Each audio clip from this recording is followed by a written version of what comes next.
আল্লাহ রাব্বুল আলামিন আহকামুল হাকিমিন। হ্যাঁ, নবী হযরত ঈসা বলে, আল্লাহ এরা যারা আমাকে মানে নাই তোমার কাছে থাক, আর বাকি যেগুলো মানছে ওরা আল্লাহ থাকবো।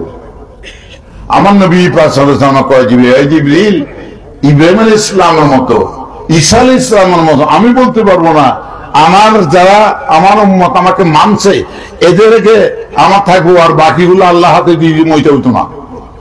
কি করতেন জানান নেই, কি করতে আল্লাহ রেখো, কি করতে চাই? আমি চাই আল্লাহর হাতে এখানে দিতাম না, যারা আছে আমার উম্মত আমি সবটাকে নিয়ে আল্লাহর দরবারে যেতে চাই।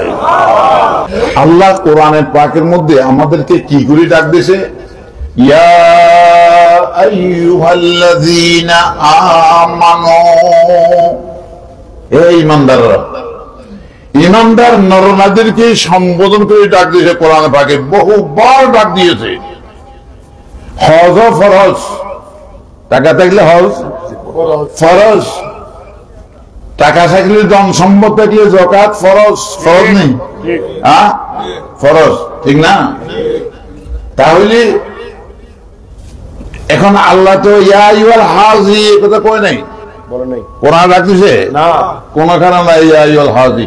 আর আমরা হজ করিয়াই যদি কেউ হাজি না ডাকে গরম হয়ে যায়, হ্যাঁ আর হজ করছি টাকা খরচ করি, তুই হাজি ডাকলি লেখলি রাখবেন লেখ, নাহলে তোর দাওয়াত হয়ে যায়। কিন্তু আল্লাহ একবারও কোরআনের মধ্যে কোন মুসলমানদেরকে ইমানদারদেরকে হাজি করে ডাক দেয় নাই। নামাজ 5 ওয়াক্ত ফরজ, আল্লাহ মুসল্লি করে ডাক দেয় নাই, ইয়া আইয়ুহাল মুসল্লি এটাও বলে নাই।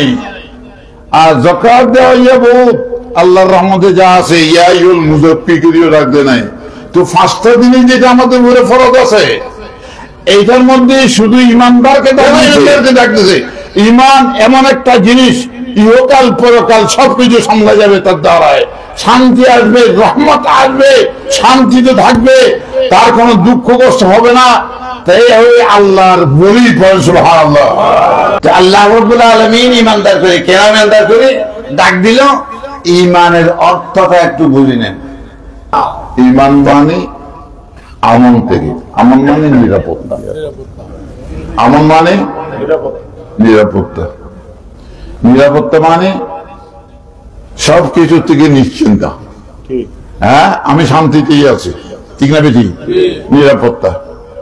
তো নিরাপত্তা ইমান যদি হয় তাহলে যে ইমান গ্রহণ করে তাকে বলা হবে মুমিন। তাকে কি কয়? হ্যাঁ কোরআনে পাকের মধ্যে মুমিনুন করে ডাক দিয়েছে বহুবারে। হ্যাঁ তাহলে মুমিন, মুমিন মানে যে নিরাপত্তা চায়। কার কাছে চায়? হ্যাঁ আল্লাহর কাছে নিরাপত্তা। আমরা সবাই নিরাপত্তা ইহকাল পরকালে, কবরে, হাসরে, নাসরে আমরা নিরাপত্তা চাই, ঠিক না বেশি? নিরাপত্তা দেবে কে? আল্লাহ। নিরাপত্তার মালিক কে? আল্লাহ। আল্লাহ যখন নাকি হলো তাহলে নবীও মুমিন, আল্লাহ মুমিন। আল্লাহ মুমিন মানে নিরাপত্তার দাতা, আর নবী মুমিন মানে নিরাপত্তার মাধ্যম, আর আমরা মুমিন মানে হলো নিরাপত্তার গ্রহীতা। আমরা আল্লাহ থেকে আল্লাহর রহমত নিচ্ছি, নবীর মাধ্যম ছাড়া নেওয়া যাবে না। নবী হলেন একমাত্র মাধ্যম। নামাজ পড়বেন আপনার ইচ্ছা মতো পড়তে পারবেন না, নামাজ পড়বেন কি নবী যেভাবে বলছে এইভাবে, ইচ্ছা মতো নয়। তাহলে আপনি নিরাপত্তা চাইছেন আল্লাহর কাছে, আল্লাহ নিরাপত্তা দেবে। নবী পাক সাল্লাল্লাহু আলাইহি ওয়াসাল্লাম হলো মাধ্যম। নবীকে মহব্বতের সাথে গ্রহণ করে, নবীর অনুসরণ অনুকরণ করে যখন আল্লাহর দরবারে দাঁড়াবেন, আল্লাহ বলবো এ আমার বান্দা, আমার বন্ধুর ছবি যদি আসছে, তাকে যা চায় তাকে তাকে দিয়ে দাও। বলবো মুসলিম শরীফ হাদিসের 2 নম্বর কিতাব। রাসূল পাক সাল্লাল্লাহু আলাইহি ওয়াসাল্লাম একদিন ফজরের নামাজের আগে দিয়ে এরকম বসার পরে তাহাজ্জুদ শেষ করে নবী পাক সাল্লাল্লাহু আলাইহি ওয়াসাল্লাম কাঁদা আরম্ভ করছে। ঝপ ঝপ করে কাঁদতেছেন, বুক বাঁচা ফ্লোরের উপরে চোখের পানি গড়াইতেছে।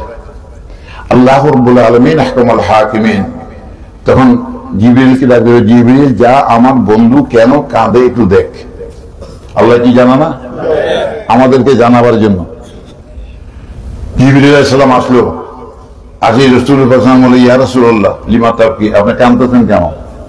রাসূলুল্লাহ সাল্লাল্লাহু আলাইহি ওয়াসাল্লাম বলল, তোমাকে বলি কি লাভটা হইব আমার, ওরা আল্লাহ ফাটাইছে আপনার জানবার জন্য, লাভ হইব আমি আল্লাহর দেখব। নবী কয় ইব্রাহিম আলাইহিস সালাম বলছিল যারা আমাকে মানছে, হ্যাঁ যারা আমাকে মানছে এগুলো তো আমার আছে, আর যারা আমাকে মানে নাই আমি কিছু করতে পারবো না, আল্লাহর হাতে ছাড়ে দিলাম, শাস্তি দাও বা মাফ করে দাও। কথা বুঝতেছেন জিনিসটা, শাস্তি দাও। আর ঈসা আলাইহিস সালাম বলছেন আল্লাহ রাব্বুল আলামিন আহকামুল হাকিমিন, হ্যাঁ নবী হযরত ঈসা বলে আল্লাহ এরা যারা আমাকে মানে নাই তোমার কাছে থাক, আর বাকি যেগুলো মানছে এগুলো আল্লাহ থাকবো। আমার নবী পাক সাল্লাল্লাহু আলাইহি ওয়াসাল্লাম কয় জিবরিল ইব্রাহিম আলাইহিস সালামের মতো ঈসা আলাইহিস সালামের মতো আমি বলতে পারবো না, আমার যারা আমার উম্মত আমাকে মানছে এদেরকে আমার থাকবো, আর বাকিগুলো আল্লাহ হাতে দিয়ে মইতে হইতো না। কি করতেন জানাম নেই, কি করতে আল্লাহ রেখো কি করতে চাই, আমি চাই আল্লাহর হাতে এখানে দিতাম না, যারা আছে আমার উম্মত আমি সবটাকে নিয়ে আল্লাহর দরবারে যেতে চাই, সবটাকে নিয়ে যেতে চাই। হযরত জিবরিল আলাইহিস সালাম গেলেন আল্লাহর দরবারে, যাই কয় ইয়া সবটাকে নিয়ে যেতে চাই। হযরত জিবরিল আলাইহিস সালাম গেলেন আল্লাহর দরবারে, যাই কয় ইয়া রাব্বুল আলামিন তোমার বন্ধু এমন করছে, ইব্রাহিম আলাইহিস সালামের মতো করতে পারতো না, আর ঈসা আলাইহিস সালামের মতো বলতে পারবে না, তো কি চাই আমার বন্ধু, তুমি জানো এইটা কইছে যে মানে তার মানে হলো দেখি তোমার হাতে বিচার করে বলে দিতে চায় না, তোমার বন্ধু চায় সবাইকে নিজের সিনার মধ্যে রাখতে চায়, গুনাহগার পাপী যা হোক না কেন সবটাকে নিজের সিনার মধ্যে রাখতে চায়, আর তোমার কাছে কাঁদতেছে তুমি তাদেরকে মাফ করি নবীর হাতে দিয়ে দাও। কে এতদূর করবো, এতদূর মায়া আর কেউ করবো? আদম আলাইহিস সালাম থেকে এই পর্যন্ত কেউ এতদূর মায়া করে নাই, আর একমাত্র আমার প্রিয় নবী মুহাম্মদুর রাসূলুল্লাহ সাল্লাল্লাহু আলাইহি ওয়াসাল্লাম উম্মতের জন্য সারাত কাঁদছেন, এখনো কবরের মধ্যে কাঁদে, এখনো পাকের মধ্যে কাঁদতেছে। কিতাব খোলেন এখনো কাঁদে, হায়াতুন নবী জিন্দা নবী এখনো কাঁদতেছে আমাদের জন্য। আমরা যদি একটু সজাগ হই, নবীর পক্ষে যাই, নবীকে মানি, নবীর কথা মতো চলি, তাহলে আমাদের জন্য কোন দুঃখ আর কষ্ট নাই, শান্তি পাবো, আমান পাবো, নাজাত পাবো, ঠিক না বেশি?